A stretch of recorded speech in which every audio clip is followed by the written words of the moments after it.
Welcome everyone to episode 3 of the Patel and Kumar Show. I am Shivam Patel coming to you live from San Antonio, Texas. And I'm my co-host, Mr. Kumar, coming to you live from Mumbai, India. What's good, Mr. Kumar?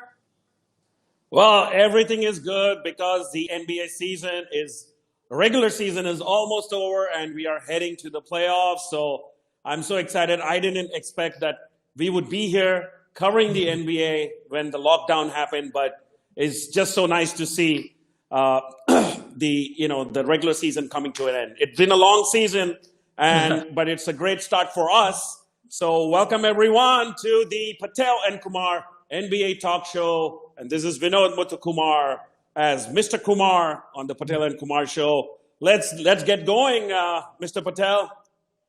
Yes, and we got an exciting show planned for you today. Today we're going to talk about the NBA Weekly Recap. And in there, me and Mr. Kumar are going to give our top 5 players, best players and worst players in the bubble. So be sure not to miss that. In our Indian Tadka segment, we have a special interview with Indian basketball player Inderbir Singh and our discussion, should Indian origin players be allowed to play for the national team? And lastly, we'll get you ready for the week coming up with our picks for our marquee matchups. So let's get started. Are you ready, Mr. Kumar? I was born ready, Mr. Patel. All right. So our first topic, let's start with the Eastern Conference. So Mr. Kumar, which games or teams have taken your attention in the Eastern Conference so far this week? Definitely the two teams that stand out for me are Boston and Toronto.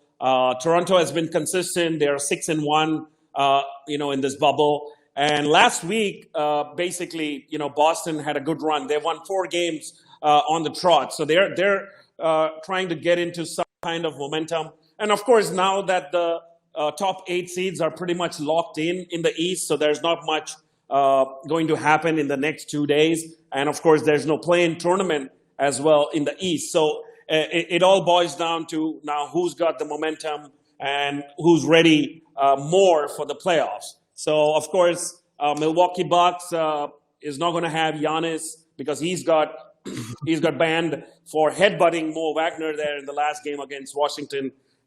Looks like he was trying to play some soccer out there. Yeah, he's from Greece, so he got his inner soccer player, I guess. And I think, one game is not going to be a big difference because he was going to rest anyways. But I am a little bit worried about the Bucks because, they did lose to the Mavericks. They barely beat, their last couple of opponents. And the Bucks really need to play better. And it kind of starts with Giannis Antetokounmpo. But I think in his defense, I think he's just getting ready for the playoffs, and I think he'll be more focused. But the others around the Bucks really need to step up, and that's in making shots because the whole focus on the defense is going to be on Giannis Antetokounmpo. So those other guys need to be ready to catch and shoot and make an impact. But I'm also very impressed with the Boston Celtics. I think they're rounding into form. Gordon Hayward has been playing really well for them. I think he's accepted his role, and he's going to be a third scorer off of it for them. Jaylen Brown has been arguably their best player in the bubble. If he can continue playing that way in the playoffs, watch out for the Boston Celtics. Jason Tatum, I'm not worried about. He's going to have plenty of help. But then the health of Kemba Walker is the big question. But I've been definitely impressed with the Boston Celtics so far, beating the Toronto Raptors, Orlando Magic, and then beating the Memphis Grizzlies. Yeah, and I feel very sorry for a team like Philadelphia 76ers because Ben Simmons is out for the season. Embiid is not healthy either. I mean, they pretty much built this team around these two talented, basketball players. But I think the chemistry hasn't really worked for the Philadelphia 76ers. And I think they got to do a lot of hard thinking at the end of this season in terms of what direction they really want to take. Because they started with the process, but they did kind of a little bit of success with the process. But that process now needs to change. Yes, and I think it's just a whole spacing issue because, Joel Embiid likes to shoot a lot of threes, doesn't really get in the post very much. Al Horford, who's an inside post player, and Ben Simmons, he doesn't even take jump shots. So spacing issue has been a problem. They needed to surround this team with more shooters. Tobias Harris, who they paid a lot of money to, and them getting rid of Jimmy Butler. That was a kind of a mistake, even though he's had some nice games. So I think the Sixers are just a team of a bunch of misfits. Like you said, the chemistry hasn't been right. They've been pretty good on the defensive end. That's not their problem. But as you know, Mr. Kumar, in today's NBA, defense will get you far, but offense will ultimately win you the title and get you where you want to be. And I think the offense is lacking for the 76ers. Joel Embiid had an ankle injury a couple of days ago, but I think having conspiracy theories, I think the Sixers don't want to take a chance, especially with Brett Brown's job on the line. I think he's just waiting to rest Embiid till the playoffs because they're already without Ben Simmons and they want to make sure he's 100%. Because as you know, without Joel Embiid, even though there's talent on the Sixers team with Josh Richardson and Tobias Harris, the Sixers team is not going to go anywhere without Joel Embiid. And that first round matchup for the Boston Celtics, the 3 and the 6 against the Philadelphia 76ers, is looking more favorable for the Boston Celtics every day as it goes on. Yeah, now let's move on to the West. It's pretty much locked up there as well, except for that 8th seed. I think there's going to be a huge competition. There are 4 games that are going to be played tomorrow, and all 4 teams, I mean, they're in the reckoning for that 8th seed play-in tournament. Of course, Portland Trailblazers is on 8th position right now. Then it's Memphis, and then it's Phoenix Suns and the San Antonio Spurs. Oh, the mighty West, Mr. Kumar. It always goes down to the last day, the most competitive conference. And let me just tell you that Portland Trailblazers Dallas Mavericks game was fire. Damian Lillard ended up tying for a career high 61 points. The shot making in that game was just insane on both ends of the floor. And Damian Lillard willed the Portland Trailblazers to victory.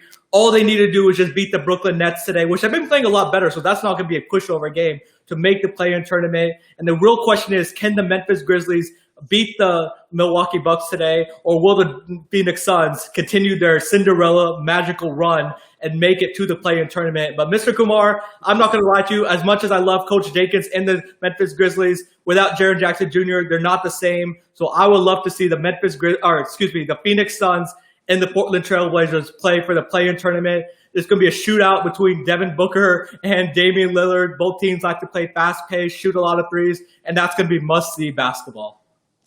Absolutely. I'm emotional towards Memphis Grizzlies, of course, because Taylor Jenkins is a very good friend, but ultimately they haven't played great basketball during this bubble. So if they have to blame somebody, it's themselves. Of course, Jaren Jackson Jr. got injured, so it's a little bit of a tough situation for a young team like Memphis, because they were sitting very pretty and tight on that 8th position. So yeah, it just boils down to tomorrow. Portland plays Brooklyn, maybe an easy game for them. Memphis plays Milwaukee, a little bit tough, but maybe they can do it because Giannis is banned for 1 game. Utah is playing San Antonio Spurs, and the Dallas Mavericks plays the Phoenix Suns. So, I mean, they have a chance to go 8-0, the Phoenix Suns. Yeah, who would have expected that coming in? You know, Phoenix Suns have been a great story. They played well together, and I think they're going to really building on the future. But the Portland Trailblazers, as Damian Lillard said, we're not going to waste our time. I think they were focused and ready, to come in and conquer that 8th seed. And I'm impressed by Damian Lillard after missing those 2 big free throws against the LA Clippers that would have given them a victory. The Clippers were literally trying to hand the Blazers a victory. But the Portland Trailblazers have really played really well and really responded. But Mr. Kumar, this is exactly what the NBA wanted the last day. All the teams tied 4 marquee games. Who's going to get that 8th seed? Make sure everybody stay tuned and watch, because those games are going to be crazy, a lot on the line. And this is even before the playoffs are going to start. So I'm just so excited. For me, it's morning here in the U.S. I'm going to be glued to my TV the rest of the day. Absolutely. So let's just look at the playoff scenario or what it looks like. Let's discuss the marquee games that we had picked last week. And look at there. I think somebody just picked all the games right. I mean, does that say Kumar's pick 7-0? Oh man, congratulations, Mr. Kumar. You did go 7-0. Props, but I'm waiting for the playoffs. These seeding games are not really that important. The playoffs is what it matters, and I'll get you back, Mr. Kumar, in the playoffs. Don't worry. Oh, well, absolutely. I mean, you're going to say that because you got like four of them wrong or right there, and I'm 7-0. So let's keep a count on that at the All end right. of this regular season because we have picked 5 more games for this week. So we'll tally up the scores in the next episode. Thank you to our viewers who are tuning in. Gayatri Joshi, thank you very much. Hope you keep tuning in to our show every week. But let's now look at the playoff scenario because everything is pretty much locked and loaded except for that 8th seed in the West. So I mean, I think the Lakers are going to really have a tough time because most likely they're going to play the Portland Trail Blazers in the first round. It's going to be a huge challenge on who comes out between OKC and Houston. So yeah, I mean they're gonna have pretty much tough 3 rounds if it is predicted that they're going to meet the LA Clippers in the Western Conference Finals. It is. This Western Conference is going to be very tough, especially for the Lakers and even the Clippers. They got the Dallas Mavericks in the first round. That's not going to be an easy matchup because, as you saw, Kristaps Porzingis and Luka Doncic could definitely go off, and they're a great tandem and they have great chemistry together. And the Dallas Mavericks are the #1 offense in the NBA, so they're definitely going to score a lot of points and test this Clippers defense. But the Clippers, they're not too shabby. They can also score with the Dallas Mavericks. But that's not going to be an easy series for the Clippers, but it's definitely going to be a fun series for the fans. Can't wait. I don't think the Mavericks are going to get the upset, but Mr. Kumar, I wouldn't be surprised if it goes 6 or 7 games this series, especially, with the no fans and the Clippers not having home court advantage. But the matchup that really gets my attention is the Oklahoma City Thunder against the Houston Rockets. Man, the storylines in this game are going to be crazy. Russell Westbrook going back to OKC or playing against his former team, the Oklahoma City Thunder. James Harden and Chris Paul facing each other after they were teammates for a couple of years. I think that series is going to be very intense and it's going to be a lot on the line. And I think that series is Oklahoma City Thunder really have a chance to upset the Houston Rockets because just of their playing style and the great defense that the Oklahoma City Thunder play. Well, yeah, I mean, as expected, the Eastern Conference, I mean, the rankings were pretty much locked and loaded much before the bubble started. And there's not been too many surprises there. Milwaukee Bucks is going to play the lowly Orlando Magic, Miami Heat and Indiana Pacers, and then Philadelphia 76ers, of course. So I mean, we didn't expect too many twists in the Eastern Conference, but Western Conference, as you said, the first round between OKC and Houston is going to be a great storyline, as well as, I think, who comes up on the 8th position to play the Los Angeles Lakers. Yes, and if it is the Portland Trail Blazers, I think they got a real shot. They might not win the series, but they could definitely take a bite out of the Lakers and extend the series to 6 or 7 games because, as you know, Dame Time, one of the clutchest players in the NBA, Yusuf Nurkic, Zach Collins, playing well as well, CJ McCollum. So I think the Portland Trailblazers, who had championship expectations coming into the season, will definitely give the Lakers a scare. But let me just talk about the Eastern Conference playoff matchups just real quick. Like I said, that Philadelphia-Boston series is not going to be as interesting as we thought, because of Joel Embiid and Ben Simmons are going to be out. But the Milwaukee Bucks and the Toronto Raptors are going to have pretty easy series the first round compared to the Lakers or the Clippers. And I think the Milwaukee Bucks will be able to get their rhythm back. Giannis will be able to, kind of get his footing, be able to get that confidence to be able to play well for the rest of the playoffs. And hopefully those role players will be able to contribute and really be able to help Giannis out. Well, let's, by the time we come back for the live show next week, the playoffs would have already started because it starts August 17th. The first round playoffs. The play-in tournament is on the 15th and 16th, so we'll come to know who's the 8th seed in the West then. But let's move on to our main section, which is who are the bubble stars and the bubble busts in the last 2 weeks. So, of course, Mr. Patel, what do you have to say? So yes, so in this segment, this is not necessarily the top stars, but the players that are playing the best in the bubble, that are having good stats on both ends of the floor, and that are impacting their team on winning. So this list, me and Mr. Kumar, I'm pretty sure going to have different lists. But my number 5, it starts with Gary Trent Jr. And I know many people may not know who he is. He plays on the Blazers. He's had some insane shooting games. He had 2 games, made 7 threes. 1 game, made 6 threes. He's been a great floor spacer for the Portland Trailblazers, and he's playing out of his mind. Number 4, his teammate, Yusuf Nurkic. Many of you may forgot about him because he was injured most of the season, but he's playing at an all-star level, dominating inside the paint, playing great defense, a great shot blocking, rebounding presence. So Yusuf Nurkic is number 4. Number 3, the Cinderella story, the Phoenix Suns. Devin Booker has had 2 35-point game, a 30-point game, shooting 50% from the field. He's just been insane. His shot making has been incredible, and he's really carrying the Suns on the precipice of the 8th seed. Number 2, Luka Doncic's running mate, Kristaps Porzingis. He's averaging about 30 points a game in the bubble. He's been shooting well from 3. He has a great pick and pop with Luka Doncic. And number 1 is TJ Warren, who started the bubble scoring 53 points against the Philadelphia 76ers, followed that up with a 39-point game, 34-point game. He's been carrying the Indiana Pacers, who have a 4-2 record, and carrying the slack for Victor Oladipo and without Domantas Sabonis. So TJ Warren is my number 1 player in the bubble right now. Mr. Kumar, what do you think about that?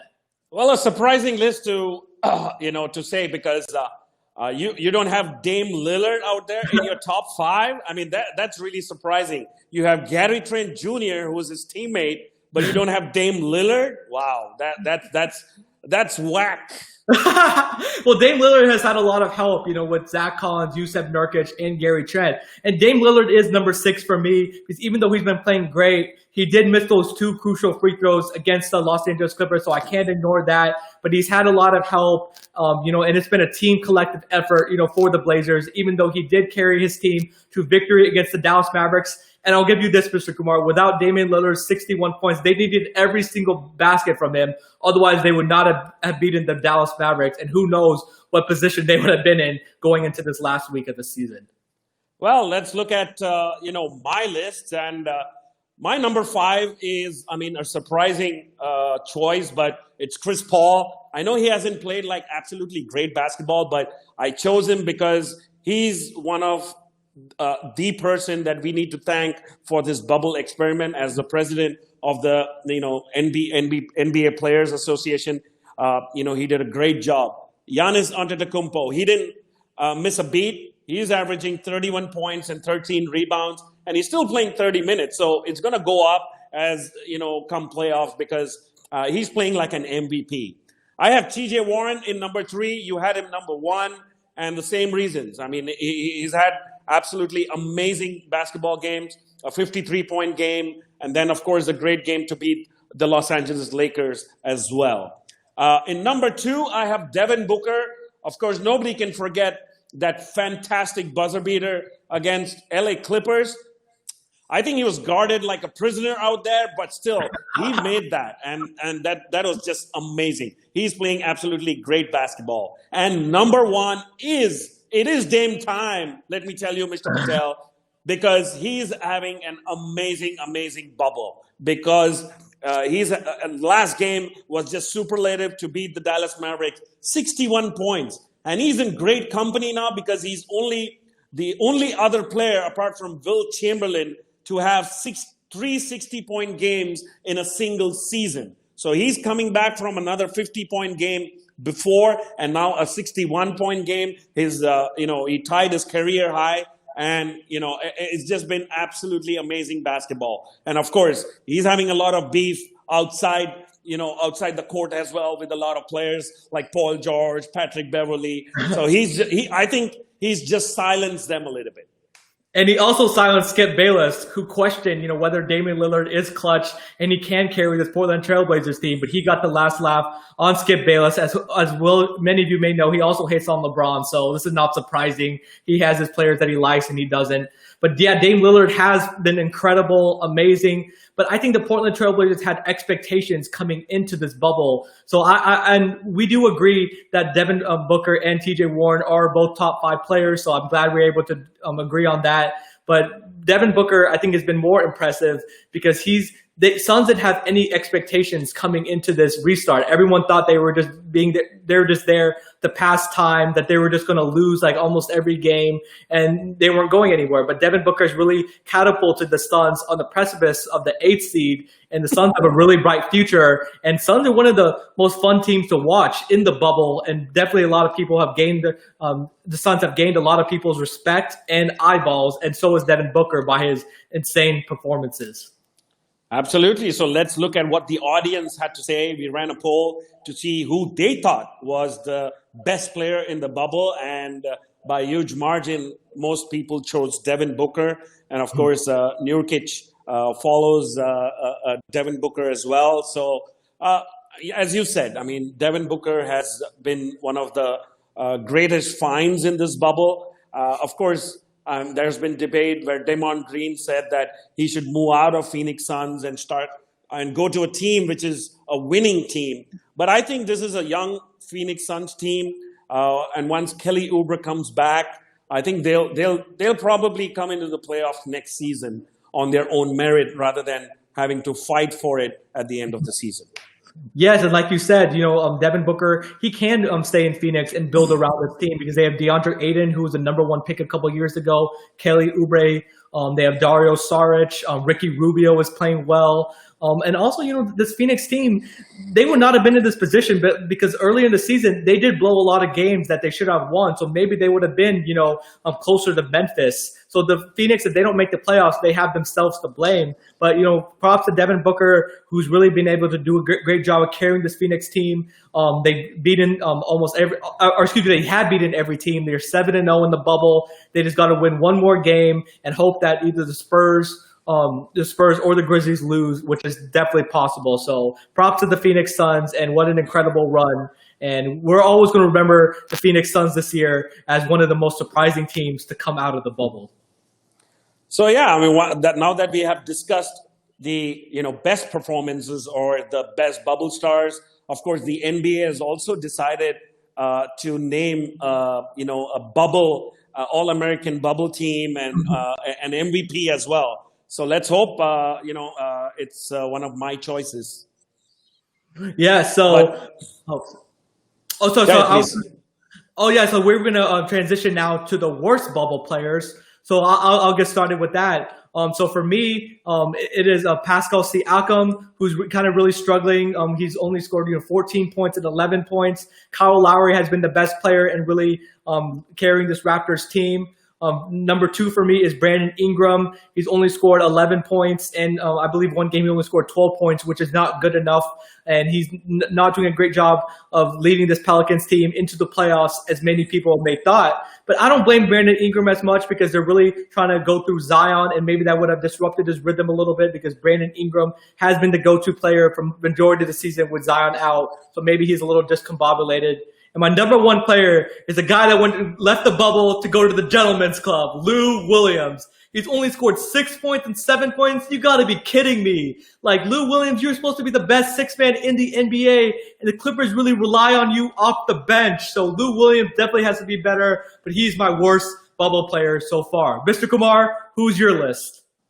Before I go to my list, I would like to discuss what the audience has picked because you can see that I think most people have picked the LeBron James to be like probably the worst performances in the bubble. But I think that's also because because there's too much of expectation from a player like LeBron James. Because every time he steps onto the court, everybody thinks that he has to be scoring 30 points and he has to lead his team. But I mean, the Lakers had already got the number 1 seed just 2 games into this bubble experiment. So I mean, they didn't really have to win a lot of games. So they did try and experiment. But I also have him at my number 3 position. And for the same reasons, because he is my favorite player and I expect him to be aggressive. I expect him to be, having superlative performances each and every game. But that hasn't happened. And my number 2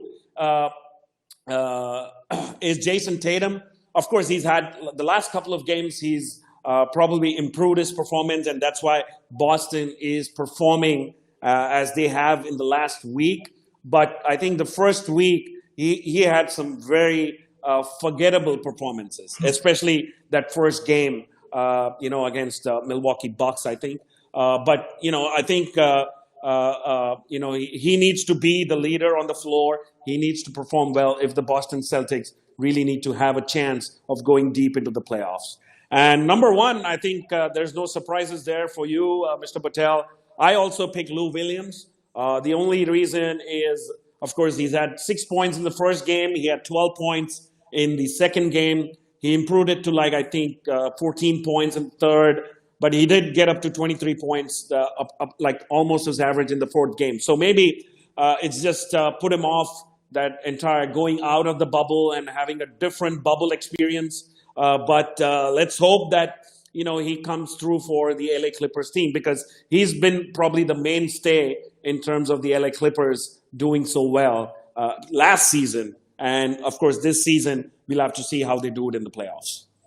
Yeah, and Mr. Kumar, that was very objective of you to put LeBron at number 3, because he was initially on my list, but I'm like, LeBron goes into that zero dark 30 mode in the playoffs, and I think he's going to flip that switch. I think he's just waiting, for the playoffs, and I expect him to play at that same level that he's been playing in his career in this season. So I think he's definitely going to flip the switch. I do agree that Jason Tatum has underachieved, for the Boston Celtics, but luckily, Jaylen Brown and Gordon Hayward has really picked up the slack for him. So I think because the Celtics have other scorers and other players that they can rely on, that's why I think Jason Tatum can have a couple of off games, but those other players can, carry the load and carry the mantle until Jason Tatum comes back. Because as you said, the Celtics aren't going anywhere without Jason Tatum.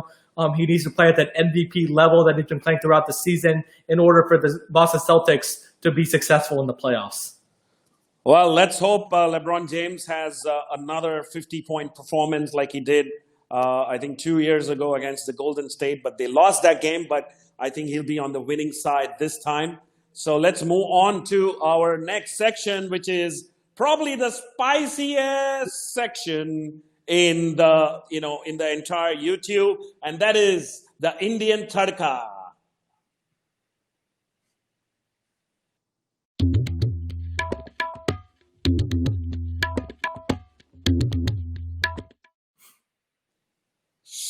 Ooh, it's getting spicier and hotter, Mr. Patel, because we have a great segment in the Indian Tadka today, and we're going to be discussing whether Indian origin players from other countries can play for the Indian national team. Of course, it's a highly debatable topic, and we have a wonderful guest also. What do you think about Indian origin players playing for the national team, Mr. Patel? I think there's the argument that can be for both sides. First of all, you want to make the, team stronger. And there's a lot of talented, Indian origin players that are, abroad that are not in India. So if you want to make the team stronger in order to compete, I think there's an argument for allowing those players to come in. But also for the other side, you want to kind of develop your local, Indian players. And there's something been said that like breeding your local Indian players and develop them to be able to, represent their country. But I think that there are, some arguments for both sides. And I don't think you can, go wrong either way. And I think we'll see, if the rule ends up getting changed, because India does not, allow dual citizenship. So it's a very interesting question. Well, yeah, I mean, I agree with you there, because I also feel it's a double-edged sword right there, because there's a possibility that, of course, you want to have the best team possible so that they can compete and probably qualify for, the Asian Championships or the Olympic qualifiers, etc. But at the same time, what happens to a lot of the other Indian players who probably, won't get that opportunity to play for India because you have Indian origin players coming into play for the Indian team. But I think it can be, we can have a balance. Having maybe just a couple of players, because FIBA does allow naturalization of 2 players every year. Okay. And that's what some of the other Asian teams have also done, which we will discuss once, in the later part of the show. But I think let's move on because we had a great guest with us the other day. He couldn't come live on the show, so we had Inderbir Singh Gill, who was probably one of the top players in Canadian college basketball. He won the MVP. He made the All-Star team there, and of course, a lot of people know about his struggles of trying to play for the Indian national team, and he did play in the Indian circuit. So we will show you an interview with Inderbir Singh Gill and come back and discuss more about whether Indian origin players can play for the Indian national team. Hey, welcome to the spiciest section on YouTube at the Patel and Kumar NBA talk show, the Indian Tadka. And we have none other than Inderbir Singh Gill, one of the best point guards I've seen play in India. And of course, he did try immensely to get into the Indian national team, but he was born in India, went to the United States, played the college basketball in Canada. He was a star there. Welcome, Inderbir Singh Gill. Thank you very much for being here today. On behalf of Patel and Kumar, we are so excited for you to have on the show. Welcome. Thank you guys, man. Thanks for having me on the show. It's a pleasure to be on the Patel and Kumar show, man. I'm so excited. Let's get this thing going. So, Mr. Patel, please do the honors of asking the question. All right, let's get started. I'm excited to have you here, Inderbir. So my first question I wanted to ask was, like Vinod said, you were a star in college basketball in Canada. You won the championship, MVPs. You won the Canadian National Player, Male Player of the Year. So kind of tell us how that experience was like playing college basketball at a high level in Canada. It was great, bro. Growing up, it was just a dream to play college basketball. And once you get to that point, you work so hard to get there and you want to win at that level. And I was so lucky to have such great teammates and coaching staff that, we all came together in 2010 and we had a great team.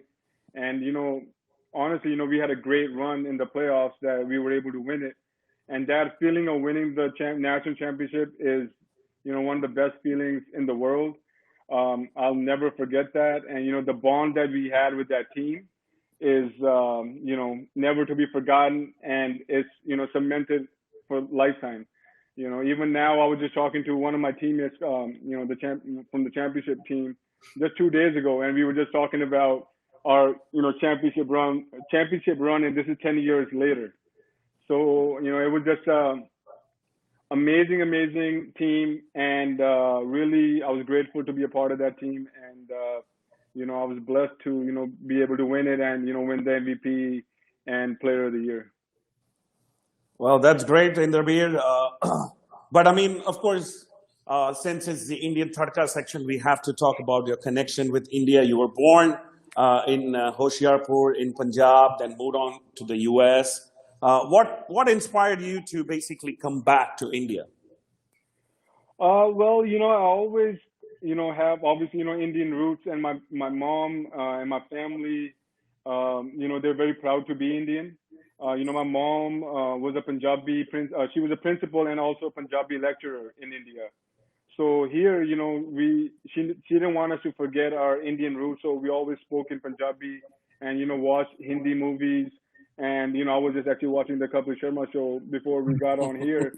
So those roots are kind of always stuck with me. And one thing I wanted to do was, man, this game has, given me so much. And I was in India before I wanted to, come back to India, like, when I was growing up in college and things like that. Every time I would come back to India, I would see some of the players playing basketball. And I realized, man, how unlucky they are to be in India and playing because they don't get any opportunities. So, when I kind of made up my mind at that time, I think this was 2007 when the first time I came back to India after, being in US. And I went to the Ludhiana Basketball Academy, which is, probably the best academy in India. And I've seen the conditions there, man. It was, eye-opening, man. And, people and players there, they're just living it and they don't have a problem with it because they haven't seen anything better. And the sad part is if that's the best academy in India and that's where pretty much all the talent comes out of, and people are still making it to the G Leagues and then to the NBA, then I was just thinking, what could happen if we actually had better infrastructure and coaching and just, better opportunities for the players. So for me, that, giving back to the game was a big part of me coming back to India. And also, I was just, I'm a proud Indian. So I want to give back to the game, and I wanted to play for the Indian team because, they suck right now. So, they could definitely use the help. I'm sure of that. They definitely need like a good point guard. I mean, of course we have the shooting guards and the forwards and stuff like that. But yeah. That's I've seen that too. That's one big aspect that's missing in Indian basketball, which is true point guard. Just a point guard position in general. We do have a lot of bigs, like Satnam, Paul Preet, Amrit Paul. All these guys are great, but they don't have anybody to give them the ball in scoring positions. Yeah. So we often struggle at that time. Well, I mean, let's move on to I think what is more relevant for the audience here. I mean. The whole topic was like a country like India doesn't naturalize, players, and when you first came into India, you really were ambitious enough in terms of you wanted to play for the Indian team. You tried, so much in terms of trying to get the rules changed and stuff like that. I mean, how were your struggles and, and what made you think that, a person like you who is now a U.S. citizen gets to play for India? It's been really tough, man. Because when I was playing in college and I graduated in 2011, I was coming out of Canada as the best player in the country. And at that time, I remember contacting Karan, who runs the Hoopistani page, right? And he did an article on me, and I told him that I want to play for the team, Indian national team. And he used to work for BFI at that time, and he was my first link to Indian basketball. And, he talked to everyone in charge, and everybody said no, right? But they just say no. They don't want to make the changes because, to be honest, I wouldn't say nobody, the people in power of basketball in India, they don't really care about the development and the growth of the game. So, if they don't really care, it doesn't matter to them if they want to make the, Indian basketball better. They don't really care because they're making money or whatever they're getting, they're satisfied with it. So they don't have no incentive to do anything about it. So I was always kind of stuck in the middle, always trying to figure out answers, and I never got them. So it was really frustrating. I'm really sorry to hear that. I know, yes, the federation, the government, the sports authority, everybody needs to work on developing basketball. But yes, a lot of the Asian countries, they end up naturalizing players because Japan does it. A lot of the Middle Eastern countries like Qatar, Jordan, Iraq, Syria. I mean, they all do it. Oh man, if you look at Philippines, we were there last year playing in the Philippines league, and they're naturalizing players that have zero Filipino ethnicity connection or any connection. So if you look at what's the guy's name, Andre Blach, he has zero connection to Philippines, man, and he played. Jordan Clarkson plays for the Philippines national team. Yeah. Right, and if you look at the culture of basketball in Philippines, it may be the best culture in anywhere in the world. And obviously their basketball level has grown throughout the years. So I don't understand why India, just because of politics, and what I hear is because of back in 2007, it was I guess some politician's son who was a shooter didn't make it to the team, and that politician got the rule changed. Pardon me if I'm wrong, but that's how I guess the rule came in. But if that's the case, I mean, it's really, excuse my language, but it's bullshit. Well, it's a YouTube show, so you're free. There's no censor board here. So Shivam, go ahead. So so I just wanted to ask you on some personal questions. So what is your favorite NBA team and kind of player that you like to follow? I don't have a favorite NBA team. But I do have a favorite NBA player, which is LeBron James. So I kind of just follow his career. You know, when he was with Cleveland, I was a Cleveland fan. When he went to Miami, and Just tell Shivam that he's the best player on earth, and just forget about it. You know, that's how it is. I know you just recently watched the Michael Jordan documentary, and you may be swayed because of that. But you know, in all honesty, I think LeBron James is the best player of all time, and you know, I He's the really GOAT. stand by that. I really believe he's the GOAT.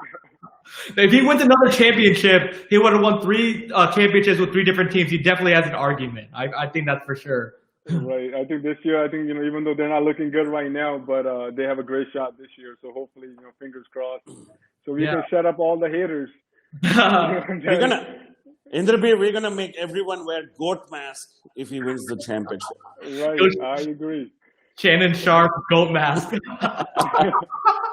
Well, I mean, I'm going to ask you a controversial question, and your opinion on that is basically, I mean, a lot of Indian origin players maybe try to come back to India, but if they would have been successful in getting like a professional contract in the US or Canada or some other country, I don't even think they would be looking at coming to India and playing for the national team. Do you think, I mean, it's, like a chicken and egg story, right? I mean, whether Indian origin players should play for the Indian team, or, you know, I mean, or the Indian players think, you know, it actually, you know, cancels our chances of playing for the Indian team, right? So what do you feel about that? Well, you know, I'm going to be biased, but I actually really do believe that if you want the game to grow, you need the best talent there, right? That's, you know, one of the best ways to grow the game. And I would disagree with you, Vinod, because, you know, I do think if players had the opportunity, like NRIs had the opportunity to come back and play for the Indian national team, I think a lot of players would. And, you know, I know a lot of players that do play professionally right now, and that would love the chance to play, represent India. So I think, you know, I know for a fact that if, you know, NRIs are able to play, you know, we can boost the level of play, not only for the Indian national team, but also throughout the country. Because when you see better competition, the Indian players that are playing with these NRIs, they're going to get better. And when they go back to their respective states, you know, they can teach the other players. You know, I was kind of blown away, you know, when I first come to India and I see some of the national team guys, man, their fundamentals are as weak as probably a middle school player here. You know, so it's really kind of like sad and also like really kind of frustrating, because these guys like, you know, Paul Preet and Amit Paul, Satnam, these guys are still able to go to great heights and without being fundamentally strong until they get to this, you know, either US or wherever they're playing. So I think, you know, it would definitely help Indian basketball. You know, I'm sure some Indian national players will lose their jobs because that's the only way, you know, or they will lose their spot on the national team. But overall, I think it would be a great thing for Indian basketball to have NRIs play. I wanted to get your thoughts, Inderbir, about Principal Singh, you know, getting selected for the G League team. What are your thoughts about him going forward in his future and his potential? Well, first of all, man, I'm super, super excited that he actually is getting this opportunity, man. The first time I saw him was in junior NBA back in 2016. And I think he was 16 years old at that time, or 15. And he was super raw, you know, really skinny, no fundamentals, and really soft. And to see his growth in the last 4 years, and I actually seen him play the year before last. I met him in JP Green's in Noida. To see his growth in the last 4 years, I mean, I'm so happy and so proud of that kid, because you know, he came a long ways. I'm sure he put in a lot of hard work, and you know, the NBA Academy in India did a great job of kind of, you know, nurturing him and, you know, modeling him into a great athlete that he is now. So I'm very excited for him, and you know, I wish him all the best that, you know, he can you know, make the roster and then hopefully make it to the NBA soon. Yeah, no, that's great. Yeah, I think that's a silver lining in Indian basketball. We're hearing the news of Prince Paul getting signed by the G League, and you know, we covered him in our first episode, and we just hope you know, he goes on to play in the NBA at some point in time. But wish him all the Yeah. Yeah, But really thank well you. taken. Yeah. Thank you very much for your time, Inderbir. It was really a pleasure talking to you. Of course, we are looking forward for you to come back to India. And of course, you're working as a technical director now in a basketball institute. And we hope that, you could, inspire some kids to probably become like Prince Paul or just like you, and even playing college basketball, Yeah. So, I mean, all the best to you and hope to see you soon. And thank you very much for your views, Inderbir. Well, thanks, guys. Thanks, guys, for having me on the show. I'll be tuning in to watch all the episodes and talk about listen to you guys talk about the NBA and other topics within the Indian basketball community. So, man, good luck with you to you guys with the show, man. I think it's a great thing that you guys are doing. So, I'll be watching. All right. Thank you, Inderbir. I hope everyone enjoyed that interview. And it was great hearing his thoughts about Indian basketball and being excluded from the Indian national team. So I want to give a shout out to Vallabh Trivedi for posting a comment on the Patel Kumar Instagram page, and also to Srinaz Trivedi for posting a comment on YouTube. And remember, if you want a shout out on the show, either post to the Patel and Kumar Instagram or Twitter page, or post on YouTube and Facebook. So back to our conversation. So Mr. Kumar, I have some NBA prominent examples of players who were not born in a country, but they're representing them in international play. And as Inderbir said, the first couple of names that come to mind are Jordan Clarkson and Andre Blatch that played for the Philippines. Also, some other examples are Becky Hammond, who played for the Russian national team, and recently Spencer Dinwiddie, who just now got a Nigerian passport, and he will represent Nigeria in the qualifiers for the Olympics next year. So what are your thoughts about these kind of examples, Mr. Kumar?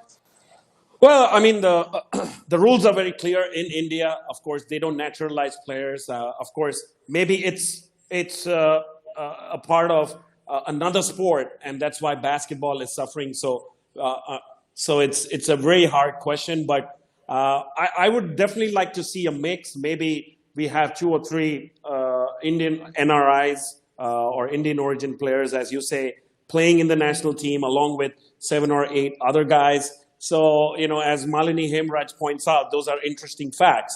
And thank you, Malini, for writing in, and please keep tuning into our show. So it's, yeah, I mean, I would like to have a good mix. And, sometimes players like, Inderbir would have been a great inspiration for some of the other players, and the work ethic and, all those kind of things. So even Srinivas Trivedi has drawn up an Indian dream team, which is Inderbir and Vishesh Brigwanshi as a shooting guard, Hafiz as a small forward, Amjod, as a power forward, and Amritpal as a center. So I think we'll have to do a segment where we have an Indian dream team selection, something like that. But, so let's hope, I mean, the rules change and we are able to see there are some good college basketball players in the U.S. as well, of Indian origin, who have played in the D1. They've done decently well. And if they get a chance, probably they can come back and play for India. Yes, and like you said, some D1 players maybe that come to mind are like a Varun Ram, like an Inderbir, and these players, like Inderbir said clearly in the interview that he's proud, to be Indian, and he wants to represent the national team. So I feel like you need those kind of players that will represent, India in the right way, and they really want to play for India to help grow the basketball and make India successful. So in our poll, should Indian origin players be allowed to play on the national team? It seems like 86% of the audience said yes and 14% said no. So that's very interesting poll right there, Mr. Kumar. Yeah, I think of those, I think all the people who voted for the 86%, they would have probably been followers of Inderbir Singh. I think so. That's what I'm hoping for. So a huge shout out to Inderbir Singh and his struggles, but he's now working as a coach, and let's hope that he inspires some kids to probably go on to the next level. Yes, and that's what it's all about. Caring, teaching the next generation, and inspiring kids to want to play basketball, to be able to want to represent their country. And what a better guy to do it, than Inderbir Singh, who, like you said, he had very much success, in college and playing on the 3-on-3, basketball league in India and in the world team. So he's had a very successful career and a lot of basketball knowledge that he'll be able to carry on to the younger generation. So I'm definitely excited to see his great work. Yeah, so let's just move on with the show and move on to our next section. And that is where I'm going to be the winner, is the pick'em section, because I got 7-0 last time, Mr. Patel. Oh, 7-0. Don't let that get to your head, Mr. Kumar. We got another week. I could make a comeback, which I definitely am. And this week, we only got the rest of the games today, then tomorrow, before we start the playoffs, and they are going to be some play-in games on Saturday and possibly on Sunday before the playoffs are going to start August 17th. So let's go over these games. So on August 13th, we got Giannis Antetokounmpo and the Milwaukee Bucks against John Morant and the Memphis Grizzlies. For me, I picked the Memphis Grizzlies because I think they're going to have that hunger to want to get into the play-in tournament. So who do you got, Mr. Kumar? I picked the Milwaukee, easy choice. Number 1 team against the number 9 team.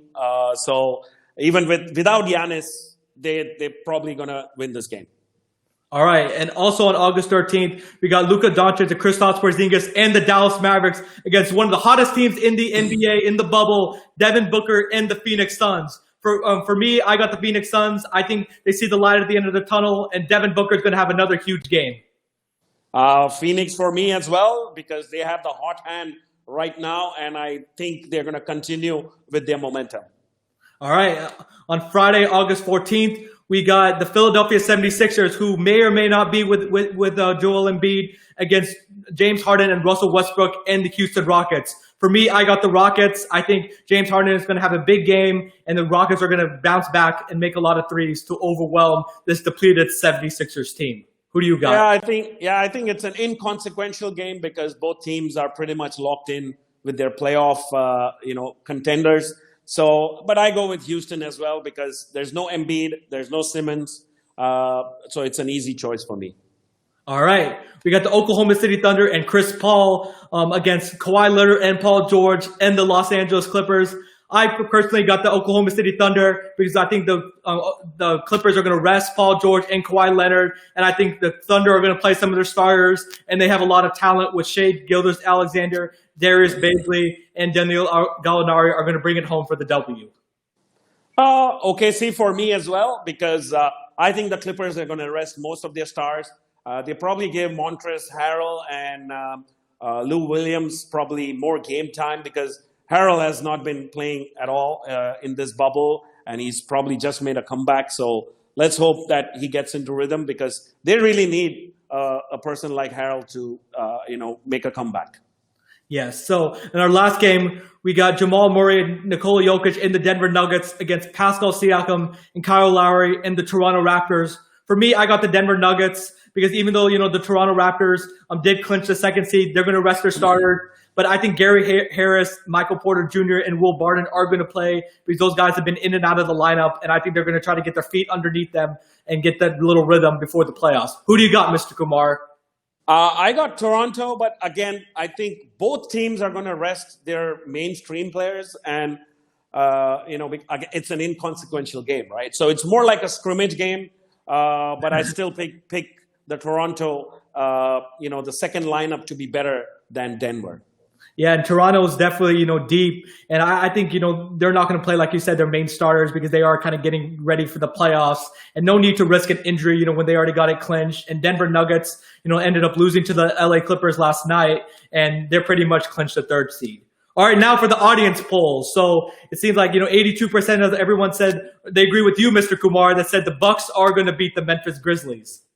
Yes, it's a pretty easy choice. So that's why they agree. All right. 53% say the Mavericks are going to beat the Phoenix Suns, and which is surprising because the Suns are one of the hottest teams right now playing in the bubble. Yeah, I think it's just the fan following for, Doncic, and I think that's why people have chosen the Mavs. But I think it's a 50-50 out here. but we both have got the Suns. All right. And then no surprise here, 84% say the Rockets are going to win, which Sixers are going to be without Ben Simmons and Joel Embiid, and Rockets are at full strength. So that's no surprise here. Rockets are supposed to win this game. Absolutely. All right. 69% say the Clippers are going to beat the Oklahoma City Thunder. And we got a comment from Soham Gupta asking, Mr. Patel, where's the Raptors support gone? And I still support the Toronto Raptors, and I still think they are coming out of the East, Soham. But I think the Raptors are already kind of just resting for the playoffs because they already know that they got the second seed clinched. And I think they'll get their full starters already, and I think that they'll be they're not going to take the last couple of seeding games seriously in anticipation for the playoffs. Oh well, the whole world knows that you're a Raptors fan.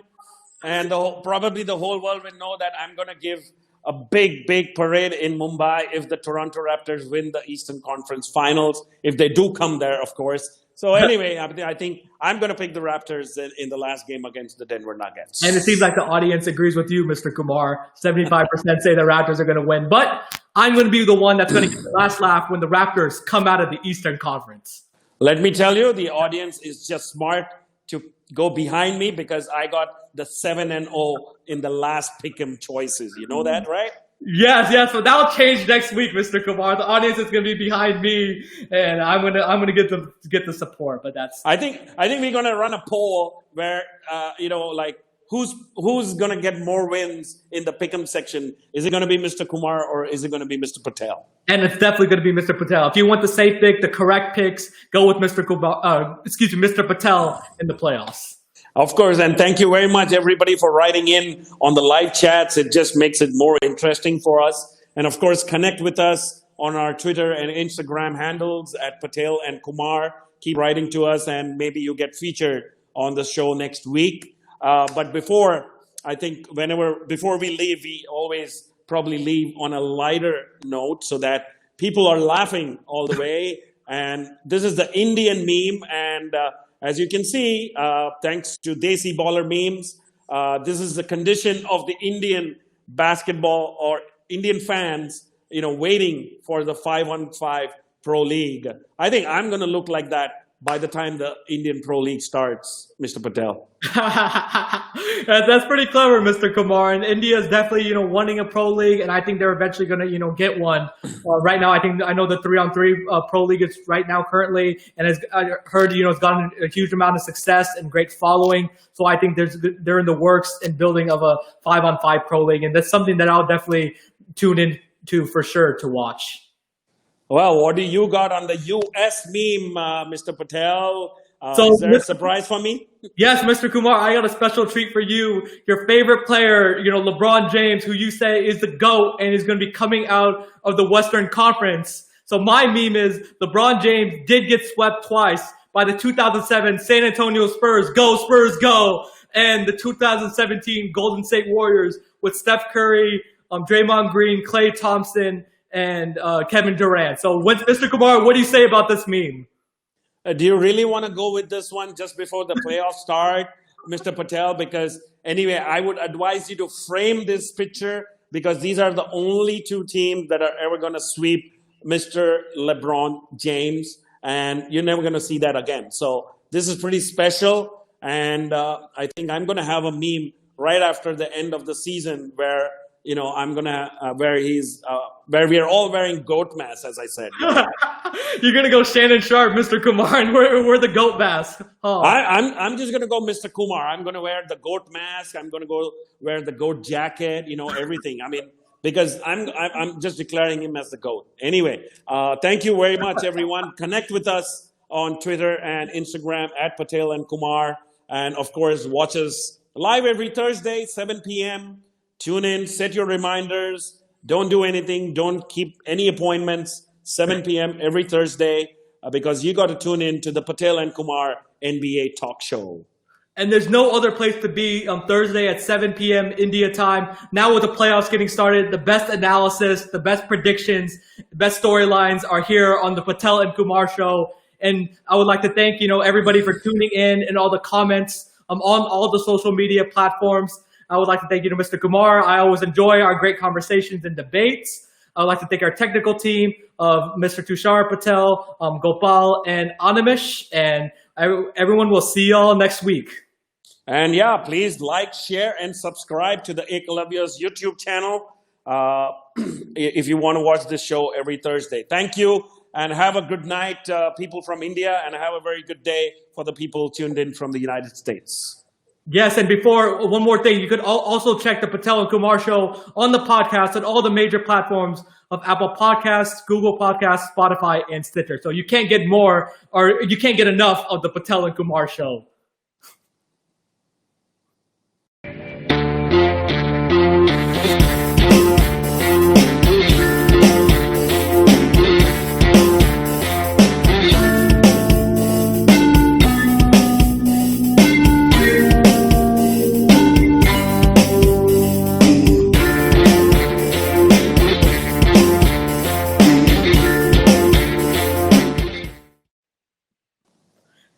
Got playoff basketball.